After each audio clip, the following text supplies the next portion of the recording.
The audacity of Vice President JD Vance to fix his mouth to say this. In the United States of America, you don't have to apologize for being white anymore.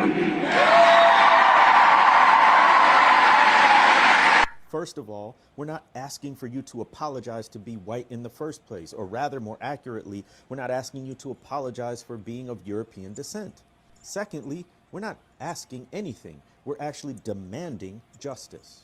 We're demanding an accurate account of history, not some whitewashed mythology. We're demanding that you acknowledge the unearned advantages that you have just for being considered white. We're demanding transformation of the systems, the laws, the policies, the institutions that continue to disadvantage black folks and other people of color just because of their race. We don't want your apologies. What we want is truth and repair. What's good, everybody? It's your brother New Breed coming through with another live stream. Peace and blessings. What's going on, everybody? I see y'all entering. Make sure y'all hit the like button on your way in. I see Sister 1973 is in the building. KC Motorsports is in the house. Dublin Fitzpatrick is in the building. Lloyd Matthews is in the house. Rich King, salute. Jason G is in the house. What's going on with everybody?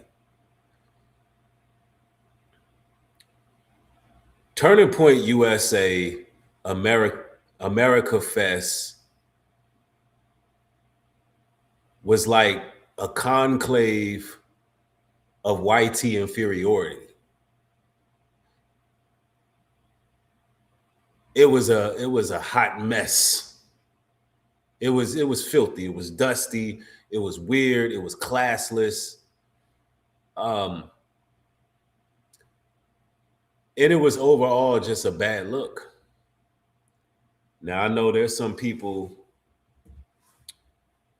who represent the strong right that may be viewing, and some of you all have already pointed out the fact that when Meg Thee Stallion was on stage twerking for Kamala Harris, twerking for votes, you know, people are making a comparison saying, hey, that's how the left shows black women versus how the right show Nicki Minaj speaking, being quote unquote classy, right? You know, at least being toned down somewhat. And people are making that comparison, and that's their argument. Well, good thing about New Breed Global Truth Platform, I don't care about either side. See, on the left, they like to pander. And on the right, they like to pander. But see, on the right, you're dealing with Christian nationalists who display themselves one way publicly, but privately, they're a whole nother way. All right? These are the fake Christians that I've been warning y'all about. So you got JD Vance that took to the stage, and he said white people don't gotta be ashamed of being white no more. And I'm gonna tell y'all this right now: these gatherings that Turning Point put together, they're just modern day Klan rallies. The YT inferiors coming together to try to muster up some power. And that's what it is. Modern day white power gatherings. And they just use Nicki Minaj this year as their token. Yo, I want to thank you for the support. Sister 1973 says, because they love not the truth, I will send them a strong delusion. Yep, the 2 Thessalonians 2:11. That's right. They ain't got no love for the truth. Now, we're going to get into the nitty gritty because there was some disrespect from this JD Vance dude. I mean, the disrespect that he's shown Jasmine Crockett, the things he said, man, there's a lot to cover when it comes to this Turning Point USA Americafest, because they was also speaking a great deal about making sure that JD Vance is the next president. And I believe he will be the next president. And, you know, there's that awkward moment with Nicki Minaj called JD Vance an assassin. I don't know if it's any truth to it. I mean, is he responsible for the assassination of Charlie Kirk? Because Nicki Minaj really act like she slipped up on TV. She called him an assassin, and she looked like she really fumbled saying that. But I want y'all to hear what he had to say. I want you to hear what JD Vance had to say here. She wants to be a senator, though her street girl persona is about as real as her nails. Now, hold on now. Not only did you have Nicki Minaj disrespect black women by saying that they always blaming white women for all their problems, now you have JD Vance insulting Jasmine Crockett for having fake nails, saying that she just as fake as her nails. Now listen.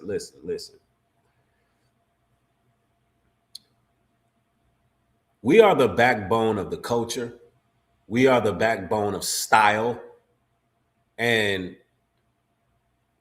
this is just disrespectful, because regardless of her hair, nails, whatever other features, eyelashes, whatever the case is, that should not be what is used to disrespect whatever policy she stand behind and whatever politics she's putting out. But this just goes to show just how classless these people are. They are not able to like articulate. They're not able to accurately assess a situation without just name calling. This is what these dirty MAGAs do. They resort to name calling. So, you know, JD Vance, you know, he's out of pocket. And y'all remember these type of insults when it's time to vote again. Just remember these type of insults. Now, peep this response. Caricature he tried to make of you at this conservative youth conference. I think every black woman heard what he was trying to say there. We have a candidate in me who absolutely plans to talk to any and everybody, and that is why they are afraid. The fact that he said I have a quote-unquote street girl persona, I'm sorry, but anybody that you talk to knows my credentials. They know that I've gone to school. They know that I'm educated. Man, we're going to take it a step further. Not only is Jasmine educated, but let's just keep it 1,000. Black women are the most educated people in America. Now, you can feel how you want to feel about black women, but that's the thing you cannot take from them at all. You just cannot take that from them. They are the most educated. They have the most degrees. This is just a fact. This is just a fact. Yeah, and then you got this big zest monster, JD Vance. And we already just seen JD Vance. He just mad because he can't pull off the fingernails and get away with it. He mad because he can't wear the weaves and get away. We already seen him in a wig. There's plenty of pictures of JD Vance with his big zesty ass wearing a wig. He's just upset that he gets judged for putting on the wigs and the weaves and the press on nails. That's all that is. That's all that is. Yeah, there is photos like that, by the way. Well, let's go. Never tried to put on some random story about where I came from, but at the end of the day, I am who I am and I am authentic. And that is actually what they are fearful of, is my authenticity, because it rings true with every single American, whether they're a Texan or not. It rings true that I am fighting for real everyday people. And instead of talking about policy, when you're talking about the record speaks for itself, baby, let's talk about your record. Because the only reason you're the vice president is because the current president tried to have his last president killed. Let's talk about qualifications. Let's talk about who has actually been fighting for people way before she ever ran for office, whether it was in the courtroom or if it was in the streets, making sure those that were out there wanting to exercise their constitutional right to come together and protest injustices. I was representing pro bono people that were getting arrested as they were out in the streets. So listen, I don't have time for him and their games. They are scared and they should be scared. I need Texans to focus in. I need them to think about the fact that our 2 senators literally just voted against extending the Affordable Care Act tax subsidies that would help almost an additional almost 4 million people that are on the marketplace in a state where we have 5 million that are completely uninsured. They basically are trying to put another 4 million people off of their insurance. And this is before we endure the cuts that are coming because of the big ugly bill where we know 17 million people in this country are going to lose their health care. Listen, I'm staying focused. I'm not going to be distracted. And when they can tell me about their policies that are helping Texans, then we can have a conversation. Until then, take whatever shots you want to take at me, because I have been a black woman my entire life. I promise you there are other people just like JD Vance who have tried to do the same racist tropes my entire life, and somehow I ascended and became a U.S. Congresswoman. It will not be different when I become a U.S. Senator, and we can have a conversation when I get to the Senate floor if he wants to talk. I mean, listen, imagine JD Vance saying this at a youth gathering event, a conservative youth gathering event, just to show you how tasteless these Wants to be a senator, though her street girl persona is about as real as her nails. and we wonder why American politics is so grimy.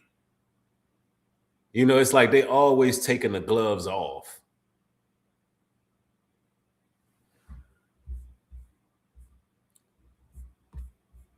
And make sure y'all get the likes up on the video. Let's get the likes up on the video. I know that I did start a bit late, but I want to thank y'all for joining. I see everybody in the chat. Yeah, this Turning Point USA thing was a total, it was an ish show. It was an ish show. And, So Trump had another Klan meeting today. Come on, stop acting like y'all don't know them ain't nothing but Klan meetings Trump be having. White people literally out there chanting. Wow. Only difference with these Klan meetings is they ain't wearing sheets over their heads. So this time you can actually see the missing teeth and the ones that's rotting out, yellow teeth, mullets, and, you know, trailer park type. And if you look deep enough in the crowd, you'll spot 50 Cent, Snoop Dogg, Nelly, you know, all the Uncle Ruckus type. So Trump basically said at this Klan meeting, he don't mind having immigrants in America. He just rather have more white immigrants in America. That motherfucker said, why are we getting immigrants from Africa? I'd rather get them from Denmark. My favorite part is him talking about Ilhan Omar and saying that she married her brother to get into the country. Ilhan Omar, whatever the hell her name is, she married her brother in order to get in. What's funny about that is we have Trump on record multiple times saying how he want to bang his daughter. He want to f his own daughter. You sick piece of shit. I say this all the time, but I'm going to say it again. If you support Trump, stay the f away from me. It's way past politics at this point. So that's what I'm saying, man.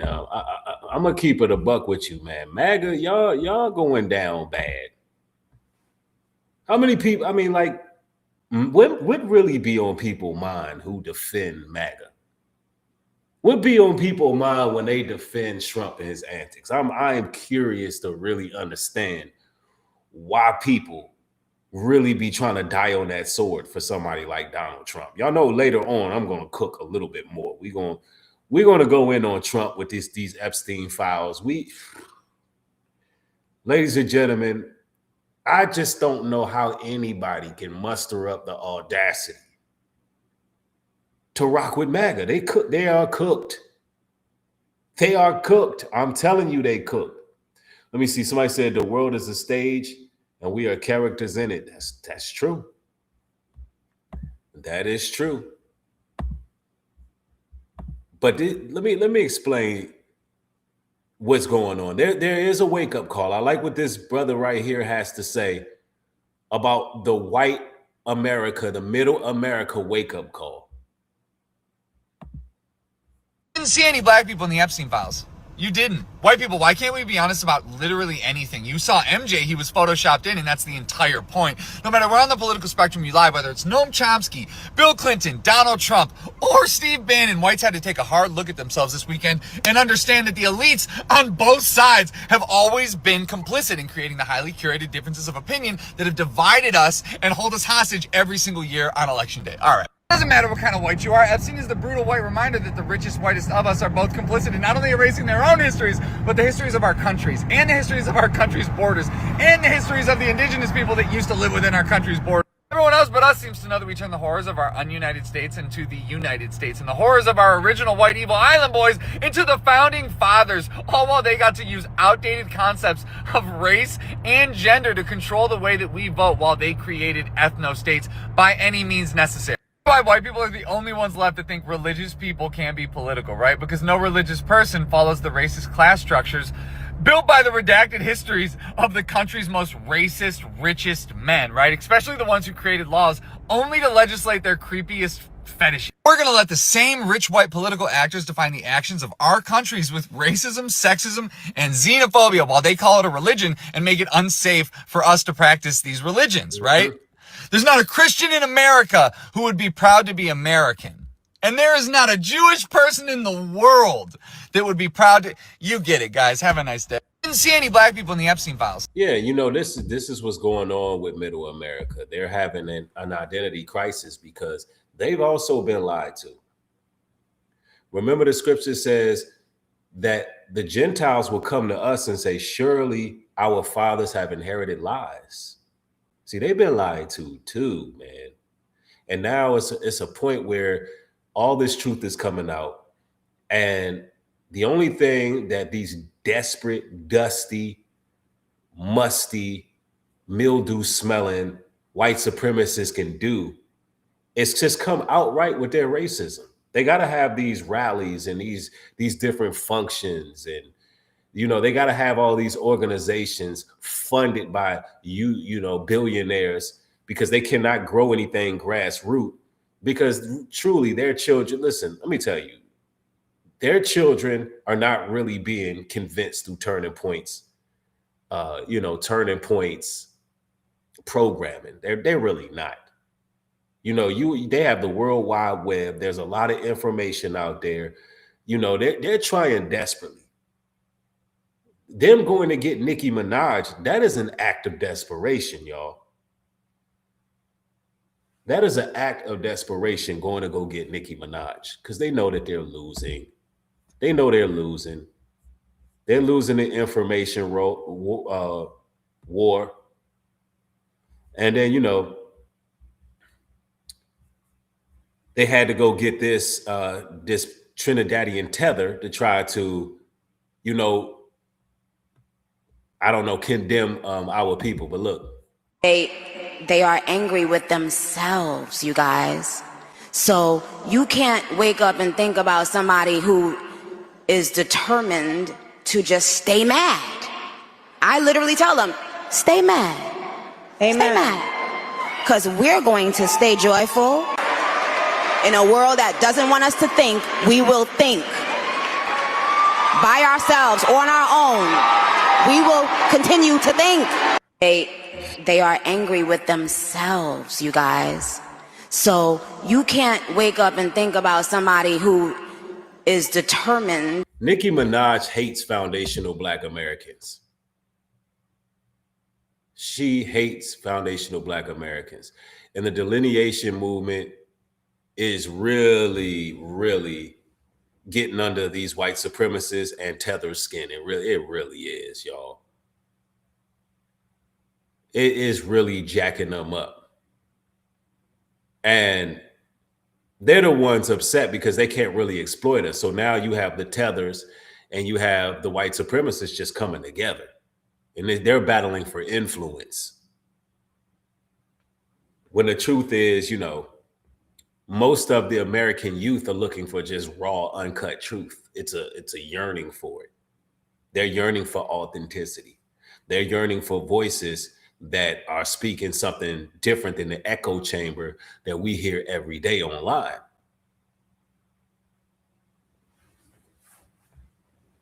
Ain't nobody trying to hear no coked up, washed up pop star and some bride of Chucky and think that that's going to influence the youth. Listen, they out of touch and out of time. This whole thing was a bad look. I'm telling you. Oh man, we're going to get into it. We're going to get into it because there's a lot coming out, man. I would not be surprised if those Epstein files are going to be re-released too, on another note. And we're going to talk about that right after this broadcast.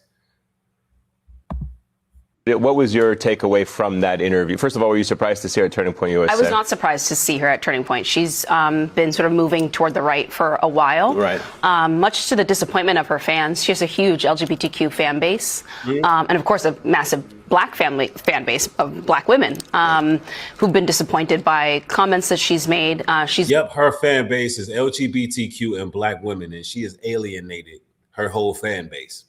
The daughter of immigrants and has been supportive of this administration and all of their actions. And so for many of her fans, they've sort of felt abandoned and betrayed by her, frankly. And in the reaction that we're seeing online tonight, you're seeing more and more of that. I mean, some people saying they can't listen to her music anymore, and they're just completely shocked by this, given what she represented at a certain point when she first came out and became this historic female rapper. I wonder if this is, though, an example of stars not fearing repercussions anymore or cancellation in kind of this post-woke era. I mean, I think I want them to be who they want and share their viewpoints on whatever issue they are without fear of being canceled. The question is, which, we've kind of debated a little bit on this show, is about the way Republicans fuse culture with politics. They're going to do her the same way they did Amber Rose. Once the Republicans was done with Amber Rose, they threw her out of there. Matter of fact, is Amber Rose still with us? Like, where's Amber Rose? This is what they do. They use these celebrities and then they ditch them. And I'm pretty sure that Nicki Minaj knows her albums are not going to sell. She's probably done with making music. And they better believe Turning Point USA, their money is long. They gave her a check. And they probably going to give her citizenship. And they probably going to help her. They're probably going to help her man and her brother out in their situations. There may be some pardons. There may be some preferential treatment going on behind the scenes while they are locked up. You know what I'm saying? She's doing it for her family, really. Allegedly. Because, in case you don't know, Nicki Minaj, her brother, has some PDF file demo on him, and so is her man.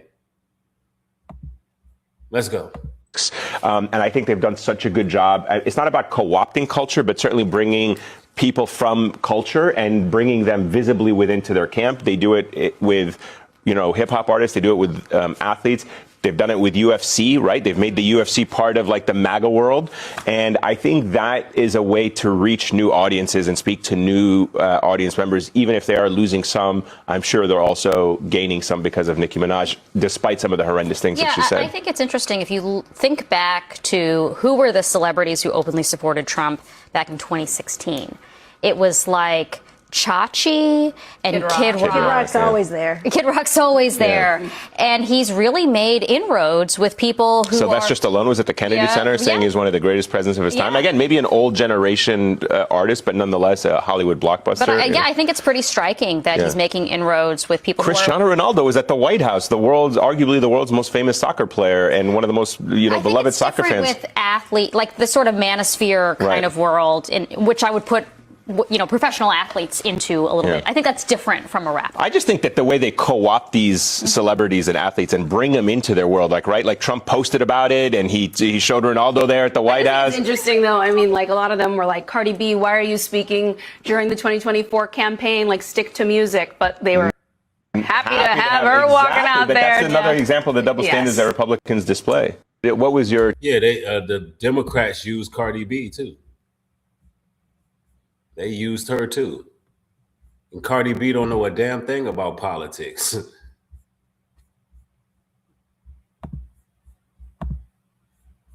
All right, so let's go over this crazy guest list that was at the Turning Point USA function. First off, The happiest widow you've ever met in your life.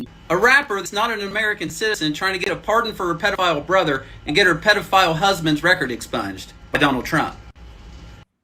The guy that was taking bribes, but all the evidence magically went away once Trump got into office. The guy that was on MTV and got him a job somehow. A comedian that's going to be going to court for sexually assaulting women and has multiple allegations. The reality TV star that went to jail for stealing millions of dollars. The DEI NASCAR driver, Danica Patrick. We got Adam Sandler's shadow. A swimmer's claim to fame is finishing 5th in a race. She was so angry about it, she had the rules changed and the records changed, but she's still in 5th. A cokehead stealing millions of American dollars. And a guy that's our vice president, though his name escapes me, he goes by a bunch. I don't know if this is James Donald Bowman, James David Bowman, James Hamill, or JD Vance, I think he's going by now. It was a real who's who of criminals, grifters, and losers that have to do this shit to stay relevant. I'm telling you. That's why I say this, the Turning Point USA, the entire event was a debacle. It was full of YT degeneracy, inferiority. It just reeked of inferiority. It was tasteless, classless. They put up this is what these people had the bright idea to do for money. They duplicated the booth that Charlie Kirk was killed in, and they set up a photo booth and charged people to take pictures in a mock version of the booth that he was killed in. Just to show you the type of dingy muskrats that put together these type of events.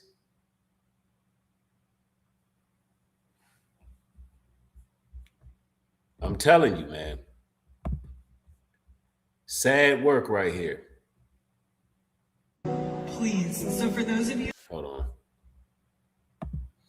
Turning Point USA just had their first major conference without their founder, Charlie Kirk, and a lot went down. JD Vance took to the stage and said, "In the United States of America, you don't have to apologize for being white anymore." He continued saying, or if you're Asian, you don't have to talk around your skin color when applying for college, because we judge people based on who they are, not their ethnicity. Erica Kirk brought out a surprise guest, Nicki Minaj, where she spoke about many things, including a lot about the persecution of Christians in Nigeria. However, in the most viral moment, there was an extremely awkward point where she seems to accidentally refer to JD Vance as an assassin. And you have amazing role models like the assassin JD Vance, our vice president.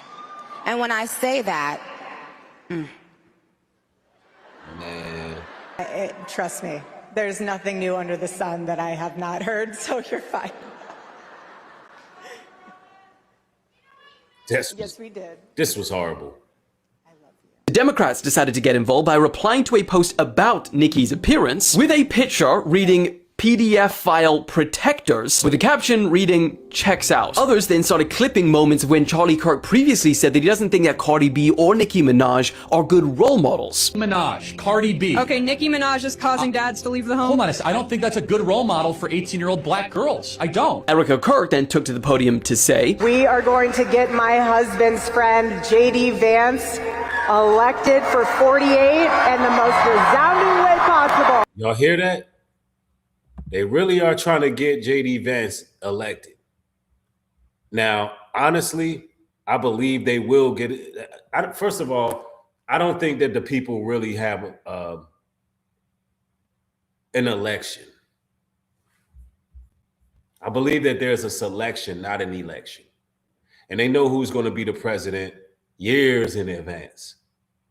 And I believe that they are going to elect JD Vance as the next president. And the reason I say this is because I've done my research, and all of the corporate bigwigs who really want to push the financial reset as well as artificial intelligence, they pretty much lobbied behind JD Vance. Just the way he even got in office as vice president is suspect. It's almost like they placed him there. So I don't doubt that they got big plans for this guy. I don't doubt that they got big plans for JD Vance, for real, y'all. Y'all heard it here first, man. I believe that JD Vance will be our next president. I know I'm telling y'all way earlier, but for real. And he may even be, he may even be the president soon because Donald Trump may be impeached or croak. Donald Trump may either be impeached or croak in the near future.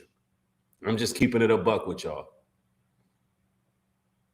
But let's continue.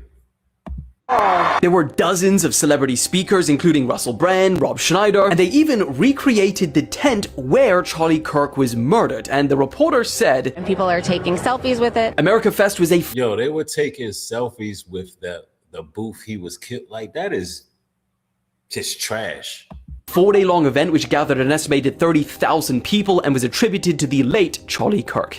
Turning Point USA just had their first Yeah, I mean, Charlie Kirk is probably spinning in his grave.